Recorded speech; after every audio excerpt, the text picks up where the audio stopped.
Tu veux la vérité? Es-tu prêt à ce qu'elle détruise tout ce en quoi tu crois sur toi-même? Car je vais te révéler une chose que Sartre a découverte il y a des décennies, une vérité capable d'exploser ton esprit dès maintenant. La vérité libère, mais avant, elle brise. Elle pulvérise chaque excuse que tu as forgée, chaque histoire que tu te racontes, chaque mensonge confortable qui te maintient dans ta zone de sécurité émotionnelle. Il y a un homme qui a passé des années à blâmer son père, absent pour son manque de direction, qui a accusé son ex qu'il a trahi de sa méfiance, qui a reproché à son supérieur toxique sa colère, et un jour, en lisant Sartre, il a saisi une vérité brutale qui l'a presque rendu fou. Il n'y avait personne à blâmer. Jamais il n'y en a eu. Il était seul responsable de chaque choix, de chaque réaction, de chaque moment d'immobilité. Et cela l'a détruit totalement avant de le libérer. Sartre disait que la première étape pour être libre est de perdre les mensonges qui te tenaient debout. Et aujourd'hui, tu comprendras pourquoi cette vérité va faire si mal que tu voudras arrêter de regarder cette vidéo. Mais si tu restes jusqu'à la fin, tu sortiras d'ici transformé. Un homme qui n'a plus besoin d'excuses, car il a enfin compris le pouvoir d'être entièrement responsable de sa propre existence. Ici, tu vas apprendre comment cesser d'être la victime de tes propres mensonges. Si cela t'est déjà arrivé, commente ci-dessous. Raconte-moi dans les commentaires si tu as déjà vécu quelque chose de similaire. Et si cette vidéo te rappelle quelqu'un qui doit entendre une vérité dure, partage-la maintenant. Ils comprendront. Je vais te dire quelque chose qui va à l'encontre de tout ce que tu as appris sur le traumatisme, la douleur, la gestion du passé. Sartre a découvert qu'il n'existe pas « je suis comme ça parce qu'on m'a fait comme ça ». Cette phrase que tout le monde utilise, que toute thérapie valide, que toutes les discussions de comptoir acceptent comme vérité absolue, est un mensonge lâche. Tu as entendu cela? C'est un mensonge lâche. Et Sartre avait le courage de le dire face à une société entière qui préférait se cacher derrière des justifications.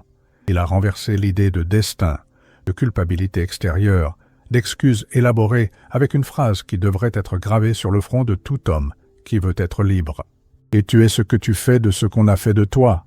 Peu importe si ton père était un lâche, peu importe si ta mère était manipulatrice, peu importe si tu as été trahi, humilié, rejeté, méprisé, ce qui compte, c'est ce que tu décides de faire avec cela, maintenant. La vérité existentielle que Sartre présente est simple et dévastatrice. Tu es libre, totalement libre. Et cette liberté inclut celle de réagir de la manière que vous choisissez.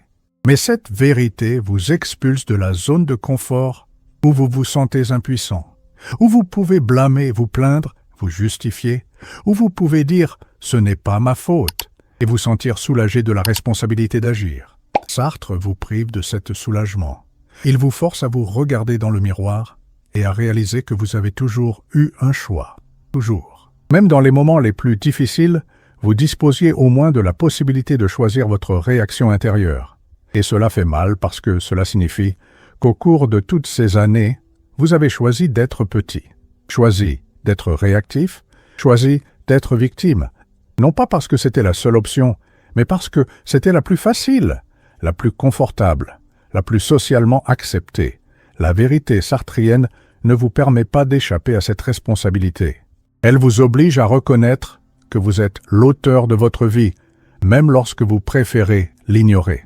Je vais maintenant vous expliquer le concept le plus brillant et le plus dérangeant que Sartre ait créé, la mauvaise foi, qui n'est pas mentir aux autres. C'est mentir à soi-même de manière si sophistiquée que vous ne réalisez même pas que vous le faites. La mauvaise foi est l'auto-illusion qui forge des excuses élégantes, des justifications philosophiques, des récits complexes pour éviter la douleur de la vérité. Vous connaissez cela. Tout homme le connaît.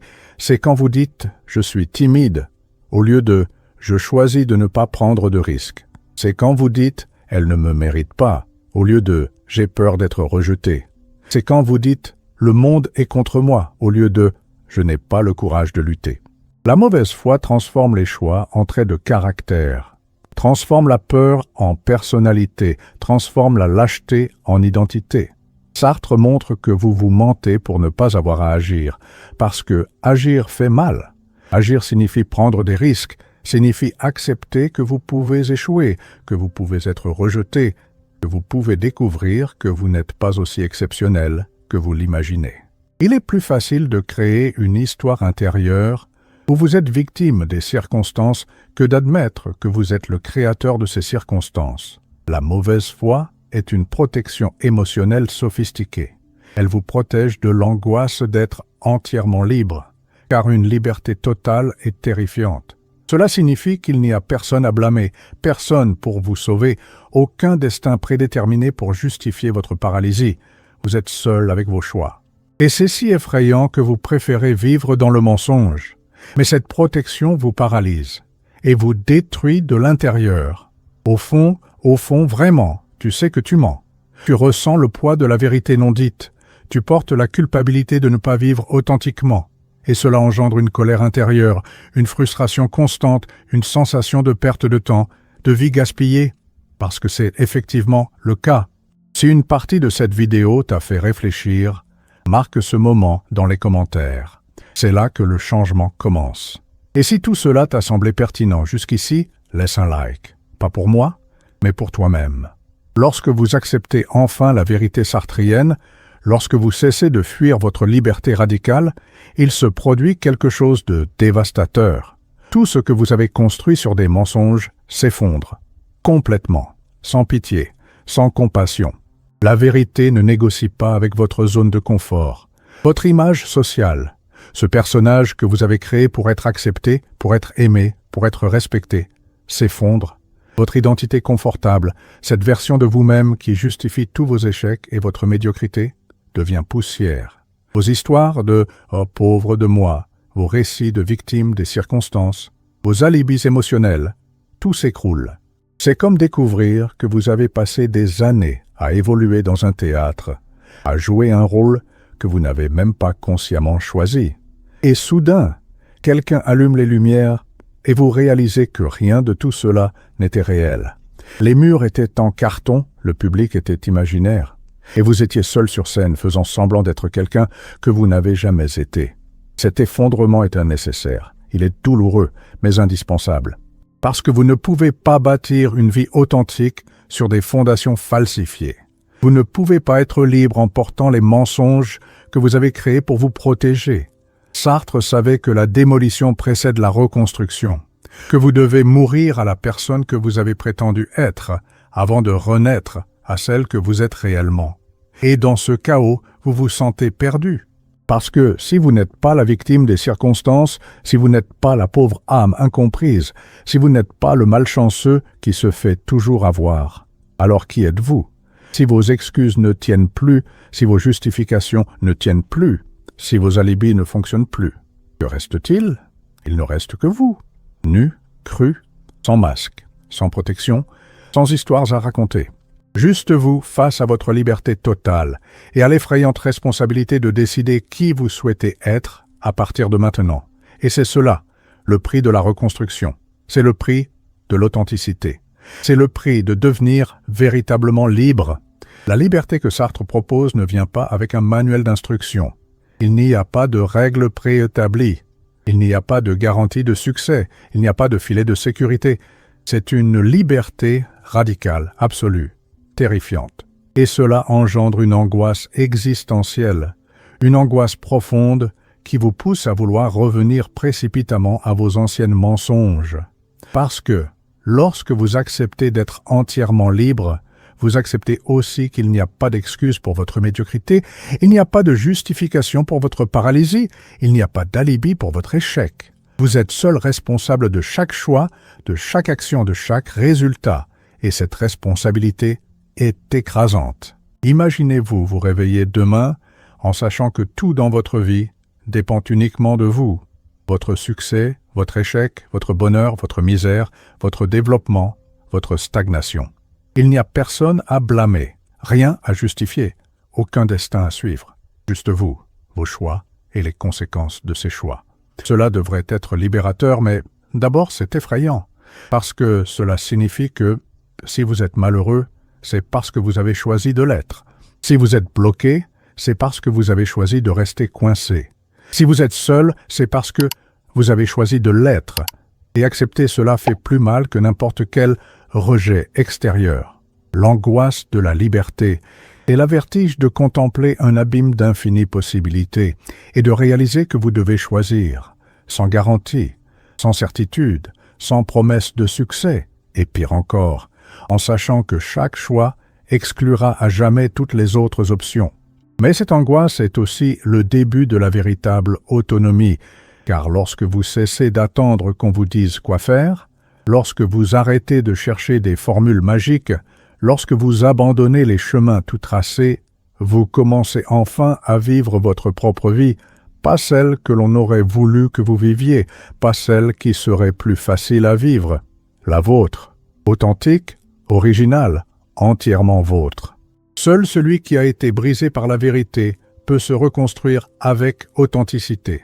Seul celui qui a eu le courage de regarder ses mensonges et de les voir s'effondrer peut bâtir quelque chose de réel à leur place. La douleur de la confrontation à la vérité sartrienne se transforme en puissance intérieure, en clarté mentale, en direction existentielle. Car après avoir accepté que vous êtes totalement libre et entièrement responsable, quelque chose change en vous. Vous cessez d'attendre que la vie soit juste. Vous cessez de vous plaindre que tout est difficile. Vous cessez de vous victimiser lorsque les choses ne se déroulent pas comme prévu. Vous agissez simplement. Et cette action est différente. Ce n'est pas une réaction émotionnelle. Ce n'est pas un impulsif irréfléchi. Ce n'est pas une enfantine mauvaise humeur. C'est une action consciente, délibérée, assumant pleinement ses responsabilités face aux conséquences. Vous devenez l'auteur de votre histoire plutôt qu'un simple personnage dans une narration écrite par d'autres. Vous développez une froideur stratégique qui n'a rien à voir avec la froideur émotionnelle. C'est la froideur de celui qui sait qu'il ne peut pas contrôler le monde, mais qu'il peut maîtriser ses réactions face au monde. C'est la froideur de celui qui a compris que la vie n'a pas l'obligation d'être facile, mais que vous avez le devoir d'être fort. Il n'existe pas de liberté confortable. Sartre n'a jamais promis que la liberté serait relaxante.